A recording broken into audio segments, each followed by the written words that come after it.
দুর্গাপুরের মুচিপাড়া ট্রাফিক গার্ডের উদ্যোগে দেখা গেল এক অভিনব দৃশ্য। সোজা রাস্তায় নেমে এলেন যুবরাজ, তবে ভয় পাওয়ার কিছু নেই। এটি ছিল একটি ব্যতিক্রমী সচেতনতামূলক প্রচার। রাস্তার নিরাপত্তা নিয়ে সাধারণ মানুষকে বার্তা দিতে ট্রাফিক পুলিশে এবার ধরলেন অভিনয়ের রাস্তা। হেলমেট ছেড়ে বাইক চালানোর সময় যারা অভ্যস্ত তাদের উদ্দেশ্যে এই অভিনব কৌশল। যমরাজের বেশে এক ব্যক্তি পথ চলতি বাইক আরোহীদের সামনে এসে দাঁড়াচ্ছেন। সঙ্গে সঙ্গে হাজির ট্রাফিক আধিকারিকরাও। কেউ হেলমেট ছাড়া থাকলেই কড়া ধমক, একধারে সতর্কতা, অন্যদিকে বার্তা জীবন একটাই, নিয়ম না মানলে পরিণতি হবে যমরাজের হাতে।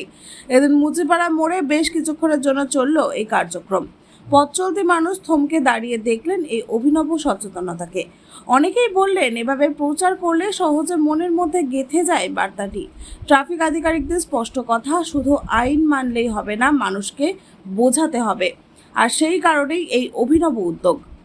দুর্গাপুরের রাস্তায় আরও কিছুদিন চলবে এই সচেতনতামূলক প্রচার।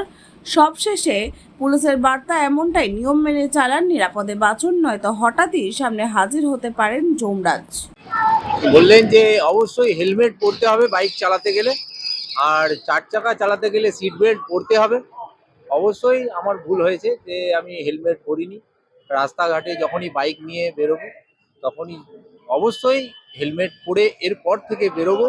এবং হচ্ছে গিয়ে কানে ফোন এবং মদ খাওয়া, বাইক নিয়ে যখনই বেরোবে নেশাগ্রস্ত কোনোভাবেই যেন না থাকে।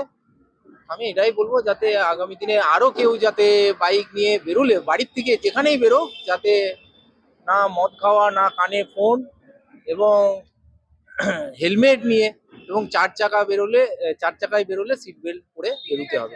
ভাবতে পেরেছেন যে হঠাৎ রাস্তায় যমরাজের সাথে দেখা হবে? না ভাবতে। যমরাজকে দেখে কি ভয় পেলেন? হ্যাঁ, অবশ্যই একটু তো ভয় পাবো। আপনার নাম? আপনার নাম? সঞ্জয় রুইদাস। আপনি এখানেই থাকেন? হ্যাঁ, বুঝি। আমি যেটা বলা উচিত, আমি একজন নাগরিক এবং দায়িত্ববান নাগরিক হিসেবে, যদিও এটা নাটক করছি কিন্তু নাটক মোটেই নয়, কিছু বাস্তব কথা যেগুলো আমরা ভুল করি এবং প্রশাসনের সাথে আমরা সাহায্য করতে ভুলে যাই। আমরা হয়তো মানে সহযোগিতার ব্যাপারটা বলছি, সাহায্য ঠিক না, সহযোগিতা করতে। এই যে মুচিপাড়া ট্রাফিক যারা রয়েছেন দায়িত্বে, তাদের হয়ে আমি বলতে চাই, তারা মানুষকে সচেতন করার জন্য যে কথাগুলো বলে থাকেন, হেলমেট পরুন, যারা চার চাকা চালাচ্ছেন সিট বেল্ট বাঁধুন, ড্রিঙ্ক করে একদম গাড়ি চালাবেন না, এগুলো তো আইনের মধ্যে পড়ে এবং খুব কড়াকড়িভাবে পড়ে। কিন্তু তারা প্রথম দিক, হ্যাঁ আমি সেটাই বলতে চাই যে তাদের সাথে সহযোগিতা, তাদের কথা শুনুন। তাদের রাস্তায় আপনি এই যমরাজের বেশ নিয়ে যখন রাস্তায় নামলেন, পথচারী বাইকচারী যারা আছে তাদের মধ্যে রিয়াকশন কি ছিল? তাদের মধ্যে রিয়েকশন, প্রথমে তো আমাদের যারা ট্রাফিক দাদা ভাইরা ছিলেন তাদের সাথে কথা হলো যে এরকম কাউকে দাঁড় করিয়ে একটু বলতে হবে বিনা হেলমেটে। তো তারা ভয় পেয়ে পালিয়ে যাচ্ছিলেন। তো তারাও খুব উদ্বিগ্ন হয়ে পড়েছিলেন, একটু মানে যে কি হয়ে গেলে তো অন্যরকম হয়ে যায় না। কিন্তু ব্যাপারটা তা নয়, তারা শিক্ষামূলক একটা ব্যাপার এখানে ঘটছে সেটা বোঝানোর জন্য তারা ডাকছিলেন যে ভাই কিছুই হবে না, এসো আজ তোমাদের।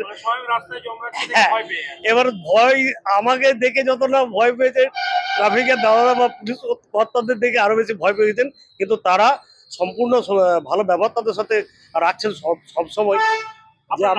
আমার নাম সৌমিত্র চ্যাটার্জি, আমি একজন নাট্যকর্মী এবং আমার এখানে ডিরেক্টর শীর্ষেন্দু সরকার, তার মাথার থেকে এটা এসেছিল এবং কালকে রাত্রে আমাকে মেসেজ করে পাঠান।